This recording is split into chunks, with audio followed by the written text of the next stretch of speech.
अस्सलाम वालेकुम। ਤੁਸੀਂ ਵੇਖ ਰਹੇ ਹੋ ਇੱਥੇ ਰੱਖ ਨਿਊਜ਼ ਤੇ ਮੈਂ ਆ ਮੁਹੰਮਦ ਸਾਦ। ਹਰ ਵਰੇ ਦੁਨੀਆ ਭਰ ਵਿੱਚ ਇਸਲਾਮੀ ਤਿਥ ਦੇ ਤੀਜੇ ਮਹੀਨੇ ਰਬੀਉਲ ਅਵਲ ਦੀ 12 ਤਰੀਕ ਨੂੰ ਦੋਵਾਂ ਜਹਾਨਾਂ ਦੇ ਸਰਦਾਰ ਨਬੀ ਮੁਹੰਮਦ ਸੱਲੱਲਾਹੁ ਅਲੈਹਿ ਵਸੱਲਮ ਦਾ ਜਨਮ ਦਿਹਾੜਾ ਮਨਾਇਆ ਜਾਂਦਾ ਹੈ। 12 ਰਬੀਉਲ ਅਵਲ ਇਸਲਾਮੀ ਤਿਥ ਪੱਤਰ ਤੋਂ 53 ਵਰੇ ਪਹਿਲਾਂ ਅਤੇ ਈਸਵੀ ਤਿਥ ਪੱਤਰ ਦੇ ਮੁਤਾਬਕ 22 ਅਪ੍ਰੈਲ ਸਨ 571 ਨੂੰ ਅਬਦੁੱਲਾ ਬਿਨ ਅਬਦੁਲ ਮੁਤਲਬ ਦੇ ਘਰ अल्लाह के आखिरी नबी मुहम्मद सल्लल्लाहु अलैहि वसल्लम ने जन्म लिया। अल्लाह ताला के आखिरी नबी मुहम्मद सल्लल्लाहु अलैहि वसल्लम के जन्म तो 6 महीने पहले ही बाप अब्दुल्ला रब नूं प्यारे हो के रब की बारगाह में चले गए सन। पूरी दुनिया के मुसलमान अपनियां जानां तो वध के अपने रसूल नाल प्यार करदियां ने। कोई भी मुसलमान किसी वालों अपने उत्ते कीती गई गल बर्दाश्त कर लैंदा है, पर नबी करीम के विरुद्ध की गई कोई भी गल कोई भी मुसलमान बर्दाश्त नहीं कर सकता। अल्लाह के आखिरी नबी मुहम्मद सल्लल्लाहु अलैहि वसल्लम ने अपनी सारी हयाती लोगों को अल्लाह के हुक्म के मुताबिक जिंदगी गुजारन की सिक्ख्या दी। अपने विरोधियों को पत्थर भी खाधे, पर रब अगे आपने दुआ यही की कि इन्हों सीधा रास्ता विखा। पूरी दुनिया वांगू पाकिस्तान के शहर गुजरात में भी नबी रहमत मुहम्मद सल्लल्लाहु अलैहि वसल्लम का जन्म दिहाड़ा बड़े चाह नाल ते मजहबी जज्बे नाल मनाया गया। शहर के ਵੱਖ-ਵੱਖ खेतरों में जलूस कढ़े गए। ਵੱਖ-ਵੱਖ इस्लामी मजहबी जमातों के लीडरां की अगवाई में दरूद सलाम का विरद करते हुए शहर का चक्कर लाया। जलूस में आए शहरियों ने ट्रैक्टर ट्राली लोडर गड्डियां अते अपने जाती वरतों दीयां गड्डियां सजा के जलूस में शिरकत की। पंजाब पुलिस के चौकस जवान अते ट्रैफिक वार्डन अपनी जिम्मेदारी बड़ी चंगी तरह निभाते रहे। जलूस बड़े ही अमनो अमान नाल अपने हाथमे उत्ते अपड़े। सारे जलूसां बड़े सुलखे ढंग नाल शहर भर विच विखाला कीता। अज दे दिन जलूसां दी खास गल सामने आई वो ये सी कि जलूस भी लंघ रहा है ते आम लोग भी। कोई किधरे सड़क बंद करके किसी नूं भी तकलीफ नहीं दी गई। जलूस के प्रबंधकों जलूस के दोवें पासे लंबियां रस्सियां वर्करां नूं फड़ाईयां होईयां सन कि ना कोई जलूस विचों बाहर आवे ते ना कोई मूँह चुक के जिथों मर्जी जलूस विच आ वड़े। अते जलूस भी बिल्कुल एक पासे ते हो के अपनी मंजिल वाल वधदा रहा। शाम पैंदे ही पूरा शहर रंग बरंगियां बत्तियां नाल जगमग चमक उठिया।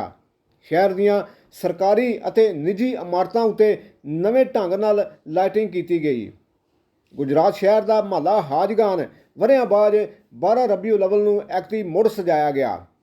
थां थां ते लंगर अते सबीलां का प्रबंध भी किया गया। किधरे ते डब्बे वाले जूस वंडदे डिठे गए अते किधरे हलवा पूड़ी दाल रोटी नान छोले अते किधरे तिक्के कबाब का लंगर जारी वेख्या गया। गुजरात शहर के महले इस्लाम नगर नूं भी अचेचे तौर उत्ते वोटी वांगू सजाया गया। इस्लाम नगर में भी महलेदारां वालों खुले दिल नाल खर्चा करके थां थां ते सबीलां अते लंगर का सुथरा प्रबंध किया गया। WhatsApp ग्रुपां में एक मजहबी जमात नाल संबंधित जवानां वालों बीबियां भैणां नूं अचेचे तौर उत्ते बाहर निकलण तों ठाकिया भी गया, जिस विच कहा जा रहा सी कि बीबियां भैणां शहर में बत्तियां वेखण ना जाण। जिन्हां नूं बत्तियां वेखण की सदर है वो वीडियो वेख लैण पर घरे ही बौण। जिथे नबी दो जहान दे जन्म दिहाड़े उत्ते असी इन्ने चाह नाल शहरां दे शहर नबी करीम मुहम्मद सल्लल्लाहु अलैहि वसल्लम दी नाल मुहब्बत जताउण लई वोटियां वांगू सजाने आ, उत्थे ही असी अल्लाह दे नबी सल्लल्लाहु अलैहि वसल्लम दी दित्ती होई सिੱਖਿਆ नूं काथू भुल जाने आ। साडे नबी करीम सल्लल्लाहु ताला अलैहि वसल्लम ने मुहब्बत करना सिखाया है। सिर्फ असी इस सुन्नत उत्ते अमल कर लईए ते सारी साडियां जिंदगियां ते आखरत भी संवर सकदी है। सल्लु अलल हबीब सल्लल्लाहु अला मुहम्मद सल्लल्लाहु अलैहि वसल्लम। तमाम आशिकान रसूल को जश्न ईद मिलादुन नबी सल्लल्लाहु अलैहि वसल्लम बहुत बहुत मुबारक हो। तो उसी हवाले से एक पैगाम अर्ज़ करना था कि इस रात में अपने घर की ख़वातीन को, औरतों को, माँ बहन बेटी बीवी किसी को भी घर से बाहर बेपर्दा मत भेजें।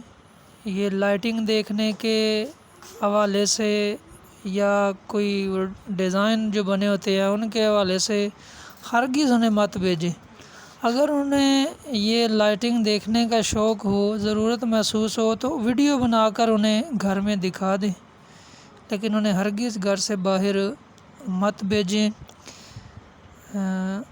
اس پر عمل کیا جائے تو اللہ تعالیٰ آپ کو برکتیں عطا فرمائے۔ اس مقدس رات کی وہ گھروں میں عبادت کریں اور درود پاک پڑھیں زیادہ سے زیادہ، اس طرح ان کی یہ نیکیاں جو ہیں وہ شمار ہوتی رہیں گی۔ اللہ تعالیٰ عمل کی توفیق عطا فرمائے۔